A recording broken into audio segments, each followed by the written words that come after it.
morning on WGAM 7 Sunrise. The CDC has reported that unvaccinated people are leading in COVID-19 deaths, resulting in local doctors urging immunizations. Details straight ahead.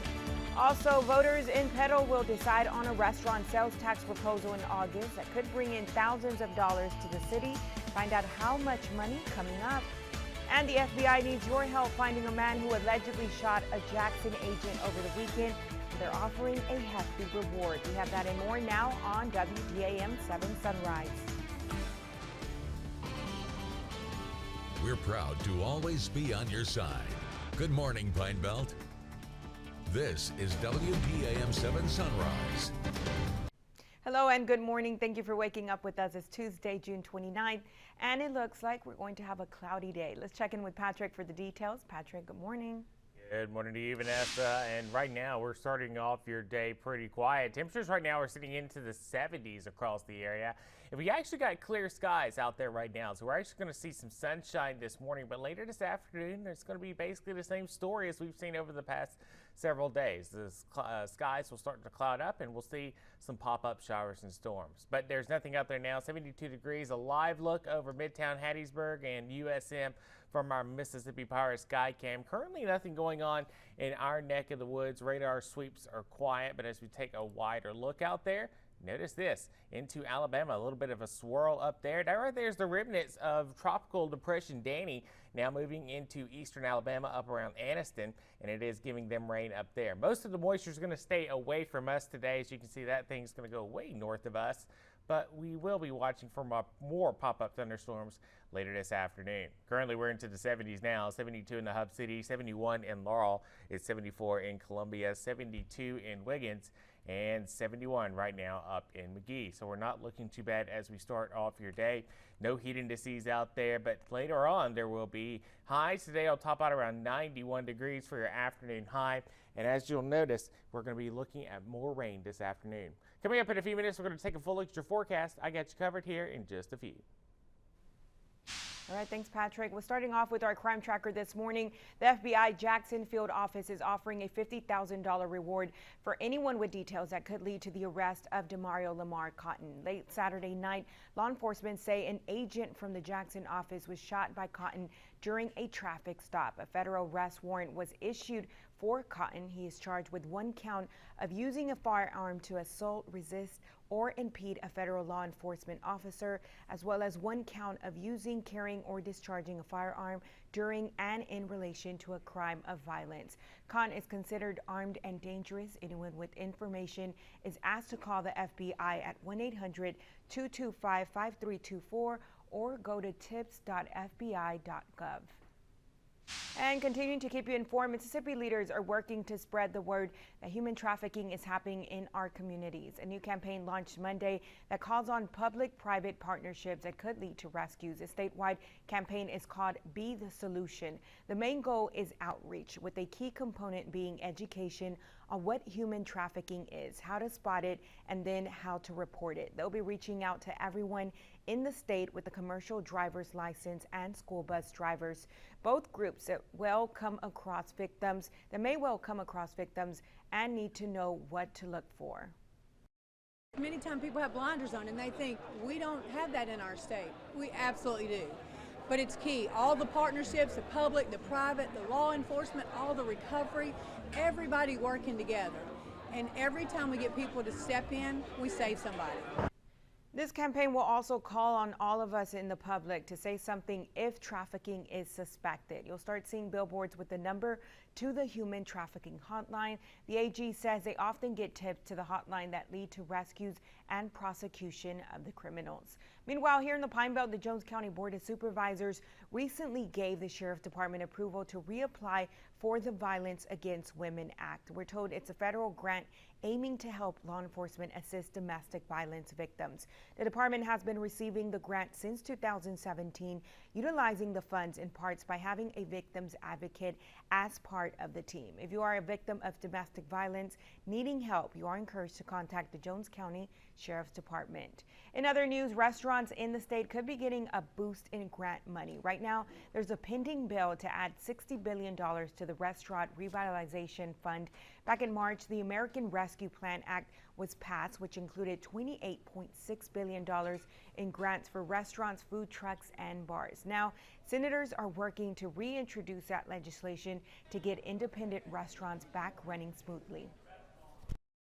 It's just basically it would help cover some of our labor costs, some of our, utilities, just trying to keep up with everything that's moving so fast. Oh, that would give us just a shot in the arm. It would be a boost, to even if we could pass that on and have it for our restaurant, not only for supplies, but for our employees also. Yeah, really, these employees are here too. They're working every single day, and it's hard just to get paid the same amount of money that you used to get paid, especially with the ones that are showing up to work. Both Mississippi U.S. Senators Roger Wicker and Cindy Hyde-Smith are sponsoring this bill. More news happening around the Pine Belt. The proposed 3% restaurant tax increase in Petal just got a little closer to becoming a reality. The Board of Aldermen held a special called meeting and decided to put the issue up for a vote on August 5th. If passed, the sales tax increase at Petal's restaurants could bring in an additional $750,000 in revenue for the city. The proposal would need 60% of the votes to cast in order to win approval. Several cities throughout the Pine Belt have already passed similar measures. And speaking of Petal, the city is seeking volunteers and donations for its flag project. Officials say they would like to line city streets and the Evelyn Gandy Parkway with American flags in honor of the 4th of July holiday. You can help by giving $10, which will go towards the purchase of each new flag. Donations are being accepted at the Petal Chamber of Commerce on North Main Street and at the Petal School District Central Office located on Central Avenue. Several churches throughout town put little flags out during certain events during the year, 4th of July, Memorial Day, those type of events. Our Chamber of Commerce and a few folks with that group came up with the idea of putting flags all down Main Street. They're taking donations to actually do it. It's a great project. Our goal is to try to have it up by July 4th. But it's just one of the ways that we can enhance our downtown area right now. The flags will remain on display for about 10 days and then be stored and used again during special holiday events. On to Perry County, the school district is breaking ground on a solar power project for their high school. The trees were removed in front of the school where the panels will be placed. The panels are supposed to provide electricity to the entire cafeteria, and remaining power will run throughout the school. This is part of Perry County's Going Green project this summer. Anytime we have a project like this, we want to make sure that not only are we doing what's best to be stewards of taxpayer dollars, but we also want to find the learning opportunities in that. And so this is, like I said, that win-win situation where not only is it going to offset some taxpayer expenses, but it's going to be an opportunity to really help our kids learn something new that they've probably never been able to see before. The panels are coming to no expense for the school, as the entire project is paid for by a grant from Mississippi Power. The town of Richton held their inauguration of elected officials Monday. Mayor Michael Bo Ruffin was re-elected for a 4th term, taking home 70% of the vote on election night. 3 aldermen were elected in for their first full term and 2 others returned. After taking their oath of office, the elected officials celebrated with cake and refreshments. I feel like any elected official can get to the 4th term. They're blessed. I appreciate the people of Richmond for allowing me to continue to serve them. That's what I will do to the best of my ability. As far as the aldermen, I got a good group of aldermen. I look forward to working with them. I think we can get a lot of things done in the next 4 years. All members elected will officially take office on July 1st. Disturbing news from the CDC this morning. The majority of recent COVID-19 deaths in our state are among those who are not vaccinated. Medical professionals are urging citizens not to let your guard down, believing the virus is no longer spreading. Rosalind Anderson has the latest. Now, to be unvaccinated is a choice to get COVID-19. Dr. Jennifer Bryan, chair of the Mississippi State Medical Association, is monitoring recent COVID deaths. According to the Centers for Disease Control, almost all of those who died from the virus in May were unvaccinated. We're seeing a lot of hospitalizations and deaths in those who are unvaccinated. In fact, under 50, 100% of the deaths recently have been from those who were unvaccinated. Mississippi's vaccination rate is the lowest in the nation, while testing for the virus remains steady. Dr. Bryan is also seeing more cases of the Delta variant in the state. Now that the Delta variant is here, we're watching that real closely.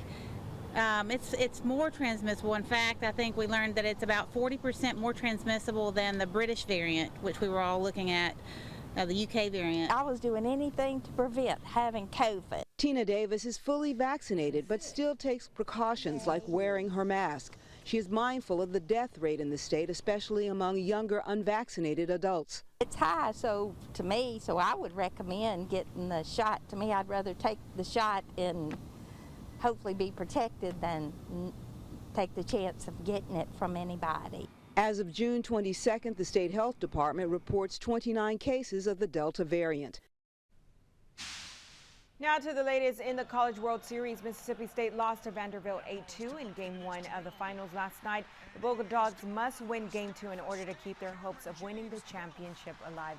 The two teams will face off again tonight at 6 on ESPN2. News happening around the Pine Belt. Beyond the Pine Belt, repairs continue on the fractured I-40 bridge in Tennessee after nearly 2 months of being shut down. Workers have put in half of the permanent steel plates needed for repairs. More supplies for the fix will arrive throughout this week. So far, the bridge has been shut down for 6 weeks since a crack was found. Drivers will continue taking I-55 as an alternate route. Time right now is 5:11. Still ahead, cities across the state are gearing up for this weekend's 4th of July celebration.